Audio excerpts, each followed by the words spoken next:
पुड़ा पर्वत श्रृंखलाओं के बीच एक भ्रंश घाटी, रिफ्ट वैली, से होकर बहती है। 14. सोन और नर्मदा निकलती है।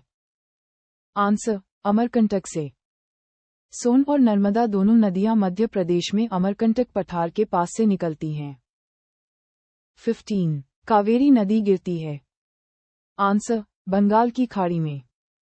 कावेरी नदी दक्षिण पूर्व दिशा में बहती हुई बंगाल की खाड़ी में गिरती है। 16. दक्षिण भारत की नदियों में सबसे लंबी नदी है। आंसर, गोदावरी। गोदावरी लगभग 1450 किलोमीटर की लंबाई के साथ दक्षिण भारत की सबसे लंबी नदी है। 17. वैनगंगा तथा पेनगंगा किसकी सहायक नदी है? आंसर, गोदावरी। वैनगंगा और पेनगंगा दोनों गोदावरी नदी की महत्वपूर्ण सहायक नदियां हैं। 18. बंगाल का शोक। आंसर, दामोदर नदी। दामोदर नदी को कभी इसके विनाशकारी बाढ़ के कारण बंगाल का शोक कहा जाता था।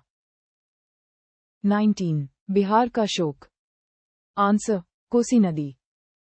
कोसी नदी को अक्सर अपने मार्ग बदलने और बाढ़ लाने की प्रवृत्ति के कारण बिहार का शोक कहा जाता है।